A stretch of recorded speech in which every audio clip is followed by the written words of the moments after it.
Hi, my name is Grace Katz. Thank you so much for joining today for the History Summit 2021. I am the author of a book that was recently published called The Daughters of Yalta, The Churchills, Roosevelts, and Harrimans, A Story of Love and War. If you're in the US, it looks like this. If you're in the UK, it looks like this. So hopefully you can find it in a bookstore near you. I think it goes without saying that history can teach us lessons about the past as they apply to the present. But I think that there's a tendency to see this type of history and these lessons that we can learn as static, that there's one particular lesson that can apply to one particular event. However, I think that this is, yes, there are lessons that persist over time, but I believe that there are different lessons that can emerge from episodes in history. Sometimes we don't even realize what they are until time has passed, and events in our own times reveal things that we didn't know to look for about the times at which that went before. I also think that it's tempting to see the history of things like diplomacy and geopolitics as being very impersonal and very distant from our own lives. You have the forces of nations and geopolitics that are somewhat unrelated to humans and human relationships and interactions. I think that this is not the case. I think that even the highest heights of symmetry and geopolitical discussion are deeply personal and intimately about relationships. So in order to illustrate that, I thought I would show a couple of pictures and use the Yalta Conference in 1945 as an example of some of these elements of the multifaceted lessons of history and the fact that I believe that history is fundamentally about relationships. So I'll start by sharing my screen, and I'll begin with a picture that is probably familiar to many people. This is the familiar photograph of the Yalta Conference, February 1945. This is the one that appears in our textbooks. And oftentimes I think that the Yalta Conference is kind of skipped over at the end of a year of high school history. Almost, the teacher realizes we're running out of time. We still have 75 years of history to cover. So the Yalta Conference happened. They carved up the world into spheres of influence, kickstarting the Cold War, and then we move on. This also happens as an editor is telling an author, you need to wrap up your book. This book about the Second World War has gone on long enough. And so not a lot of attention is paid to it. So just as a reminder, where we are in the war, February 1945, the Battle of the Bulge has just ended in Europe. And so Churchill, Roosevelt, and Stalin know that they need to meet in person to be able to hammer out certain details to make sure that they have a place to begin discussions for when the war in Europe ultimately ends. The race is now on to see who will be the first to liberate Berlin. And so one of the most important discussions that they need to have is about the future of Germany. Should Germany be allowed to remain one nation, or should it be broken up into a group of smaller states in hopes that they can't rise up as a belligerent for a third time in a century? Also very important, especially to Churchill, is the future of Poland and Polish sovereignty. Britain went to war in defense of Polish sovereignty from the outset, and he is determined not to go home to London and look the Polish government that has been in exile in London since the beginning of the war in the eye and tell them that they were not able to defend and secure that which they went to war in defense of in the first place. Stalin, however, had some different ideas. In Eastern Europe, he is determined that when the war is over, he will have friendly neighbors on his borders. The Soviet Union and the Russian Empire before has been invaded multiple times through the flatlands of Poland, and Stalin wants to make sure that the government in Poland is going to be friendly to the interests of the Kremlin. He can back this up with the fact that the Red Army has boots on the ground across Eastern Europe, especially in Poland. Roosevelt, meanwhile, is oriented a bit more towards the east and the war in the Pacific. He does not yet know if the Manhattan Project and the atomic bomb will be a success. So he is looking at the potential for the ground invasion of the Japanese home islands, which could maybe lead to the deaths of 200,000 American soldiers, and he wants to save as many lives as possible. The way he envisions doing this is by bringing the Soviet Union into the fight against Japan. The Soviets and Japanese have had a pact of neutrality since the beginning of the war, but Roosevelt believes that in exchange for territorial concessions, he can make Stalin break this pact and join the fight with the Americans. And finally, Roosevelt also has a personal goal, and this is to succeed where Woodrow Wilson failed at the end of World War I with the League of Nations. He imagines a world, not of eternal peace, but certainly of peace in 50 years, and this is really grounded in his vision for the United Nations. He sees this international peace organization also as a way to guarantee that the Soviet Union will maintain part of the international community even after the common enemy has been defeated. Something that many people don't realize about the Yalta Conference is that these leaders don't look so tired and haggard only because of what they've come to discuss, but of what it took to actually physically get to Yalta. At this point in the war, Stalin recognizes that he holds more cards than do his allies. So if they want to meet, they're going to have to come to him. He's paranoid about security, refuses to leave his security apparatus in the Soviet Union. He claims that this is because his doctors advise him that it's bad for his health to travel. Meanwhile, Roosevelt is actually dying of congestive heart failure, though this is a secret that no one knows. Churchill and Roosevelt, however, believe it's imperative to meet with Stalin, so if he'll only meet on his own turf, that's what they'll have to do. Churchill first flies 1,300 miles to Malta, where he'll rendezvous with Roosevelt. And very tragically, on the way to the conference, one of the British planes that carrying members of the Foreign Office goes down off the coast of Italy. Several individuals are killed, especially those briefed for the conference. This really casts a shadow over the beginning of the discussions for the British. Roosevelt, meanwhile, has to travel by ship. It's a week-long journey across the Atlantic Ocean, where they are still sighting enemy U-boats. This is a very dangerous journey, and you think about the security that goes into any of these summits between world leaders today. No security team would ever allow this. This is a journey that is of great personal risk to both Churchill and Roosevelt. Once they meet in Malta, they have to fly a further almost 1,400 miles to the Crimea, where they will land at an airfield that is far too short for the kinds of planes that they fly after flying over islands still occupied by enemy anti-aircraft units that are shooting at the planes as they fly at low altitude. And then once they land, they have to drive a further 6 hours over battle-scarred roads, sometimes no more than 20 miles an hour, before they finally arrive at Levadia Palace on the shore of the Black Sea. This looks like a beautiful setting, and of course it once was. It was the summer home of Tsar Nicholas II, the last Tsar of Russia before the Romanovs were murdered. This really was at one time the Tsar's family retreat away from the pressures of court, and it was once beautiful and elegant. However, after the Russian Revolution, it was nationalized and used as a rest home for Soviet workers. Then the war came and the Nazis invaded the Crimea, and they used Levadia Palace as their headquarters in the Crimea.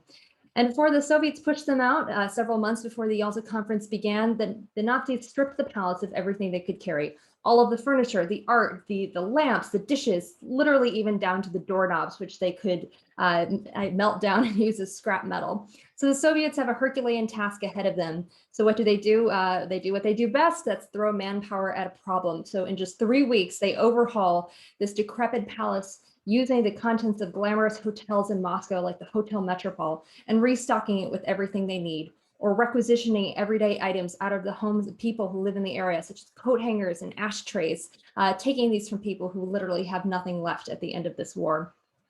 So while it is a very beautiful palace, appearances can be deceiving. Not only did they have this frantic race to try to create an image of grandeur once again, but it's also inhabited by multiple kinds of bugs, of course, bed bugs, which they tried to eliminate using copious amounts of DDT, and bugs of the Soviet listening variety.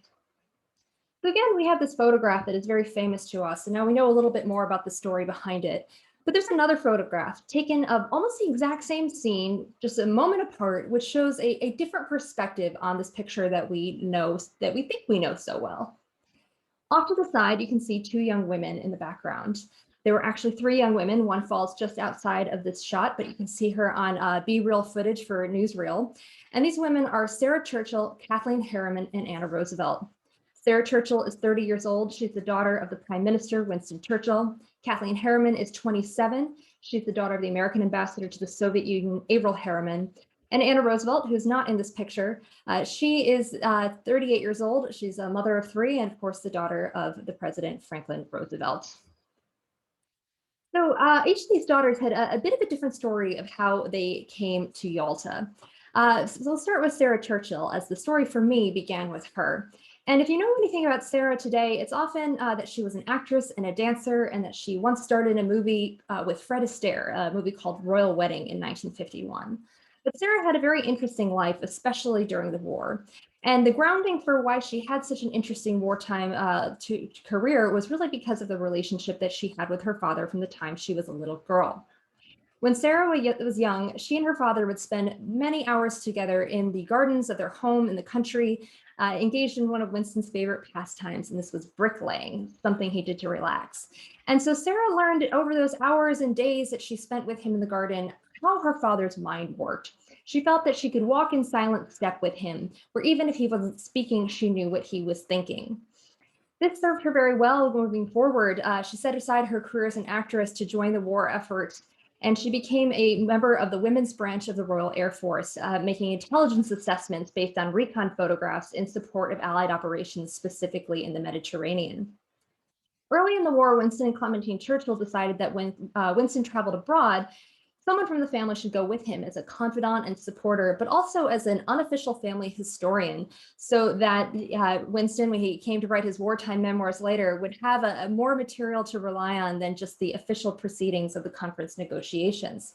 Sarah was a beautiful writer who had an astute grasp of politics, and I believe that if she'd been born 10 years later, she might have even succeeded her father in the political world.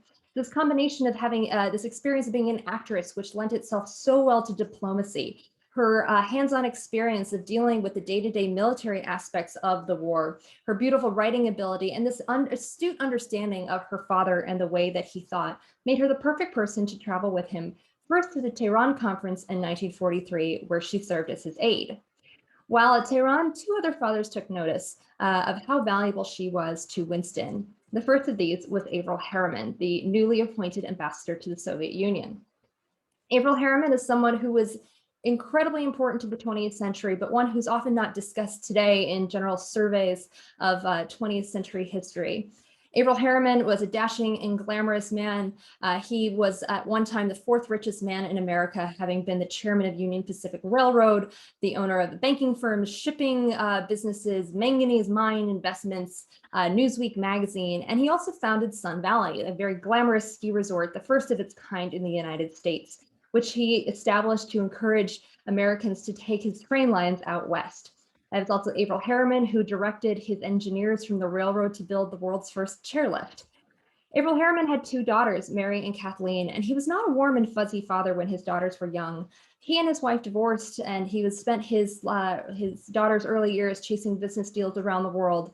But after their mother died when Mary and Kathy were teenagers, Averell came back into their lives in a very meaningful way. Though he was not a warm and fuzzy father, he was very ahead of his time in wanting his daughters to be part of his professional life to the extent that it interested them. His older daughter, Mary, was not as interested in his business, but his younger daughter, Kathleen, raised her hand and she said that she would like to join him. As a college student, she spent her vacations with him in the Sun Valley, really serving as his right-hand man out there, where they established a unique partnership that was more like business colleagues in a sense than like father and daughter. So when Averell Harriman, who was tapped by Roosevelt in 1941 to oversee the Lend-Lease program in London, working directly with Winston Churchill, Harriman decided, this would be a great opportunity for my daughter Kathleen to come with me in the middle of the Blitz and work as a war reporter. Kathleen thought this was a great idea, so off she went. She arrived in London just 23 years old in the middle of the Blitz, where she and her father became great friends of the Churchill family. So close, in fact, that they were even celebrating Kathleen's 24th birthday on December 7th, 1941, when they all learned the news about Pearl Harbor. Kathleen also realized her father was particularly attached to one member of the Churchill family. This was Pamela, the prime minister's daughter-in-law, who was 2 years younger than Kathleen and had quickly become a very good friend. Kathleen realized that her father and Pamela were having an affair. In 1943, Harriman broke off the affair with Pamela. When he became the ambassador to the Soviet Union, Kathleen decided to join him in Moscow, where she learned to speak Russian for both of them, really acting in many ways as his assistant ambassador. And over the course of her time with her father in Moscow, she became the American woman who had more access to and experience with Stalin and his inner circle than any other American woman in history. Kathleen Harriman was the perfect person to assist her father when it came time for Yalta. Speaking Russian, she could serve as a liaison directly between the Soviet advance team and the American advance team, overseeing every detail, making sure Levadia Palace was accessible to Roosevelt in his wheelchair, communicating with them in their own language. She also helped the American delegates iron out any cultural differences by providing briefing materials about life and culture in the Soviet Union, and especially in Yalta and the surrounding area. Kathleen was also able to expand her father's reach and influence on the ground, allowing him to be essentially in more places at once. So they really made a dynamic duo at the time of Yalta. The third daughter was Anna Roosevelt. At 38, she was the oldest of the three, but actually the least experienced of the daughters who attended the Yalta Conference. She and FDR were very close when she was a little girl. They had a shared love for the environment and nature, but his paralysis from polio changed this. And Anna found herself at a distance from him, and they spent many years at a greater distance than she wanted. She was sent away to school, forced to become a debutante, which she did not enjoy. She made a rebellious marriage at age 20, which soon broke down. And she did fall in love again, and she married a Republican journalist who she met on the campaign trail named John Bodeger. Anna and John moved out to Seattle, where they became the editors of the Seattle Post-Intelligencer newspaper. But when John joined the Army in 1943, Anna decided to move home to her family. This meant moving back to the White House.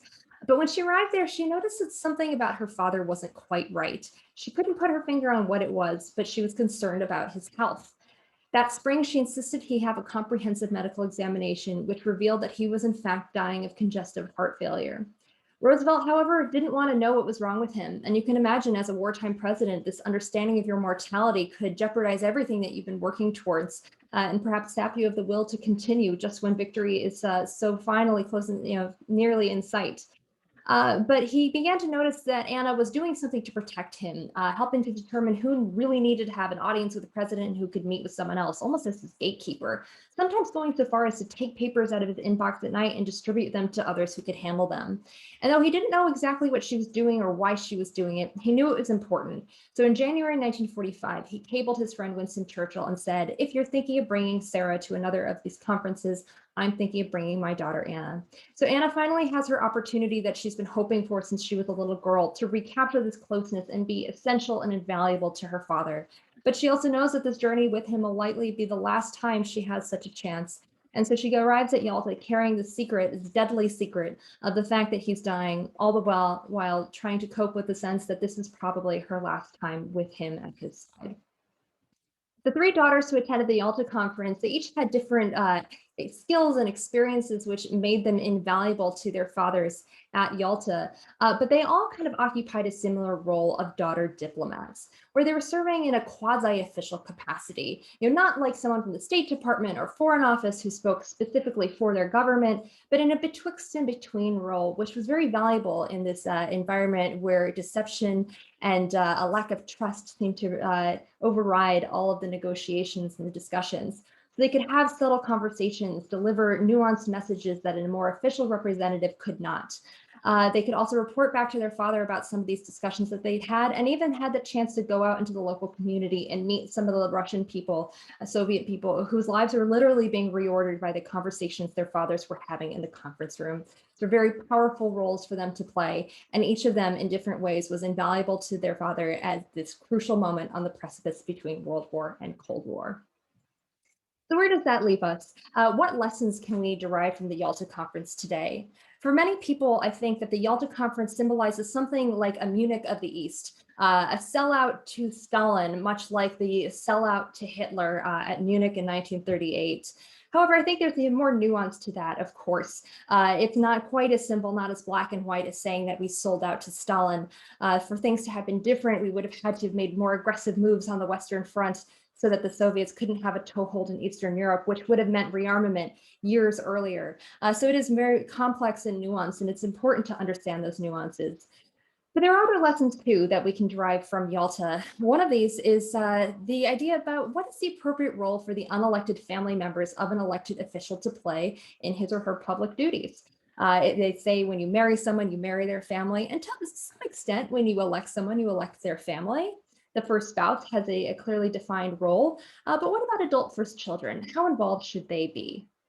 Another important conversation is about the relationship between the American leader and the Russian leader. Can you really build a personal friendship between them that can be the bedrock of foreign policy and diplomacy? In the way that Churchill and Roosevelt had a real genuine friendship, can the American leader have the same with the Soviet or the Russian leader today?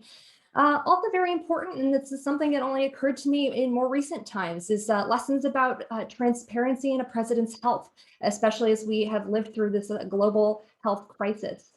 Roosevelt was dying of congestive heart failure at Yalta. His doctor and his daughter knew about it even before the 1944 election. Did the American people deserve to know about it? That's something that we should talk about. I also think that in these times, it's great that we have technology to connect all around the world on Zoom and other platforms. But the imperative sense that Churchill and Roosevelt had about meeting with Stalin in person, and Roosevelt's desire to build an organization like the United Nations, where people from all around the world could gather together to discuss diplomacy and bridge some of those cultural divides, just really emphasizes the importance of in-person diplomacy. So I hope that as soon as this is all over and that we can gather together safely, that we can return to a world of in-person diplomacy so that institutions like the United Nations can flourish and really do what they were designed to do and what Roosevelt imagined now 76 years ago. Thank you very much.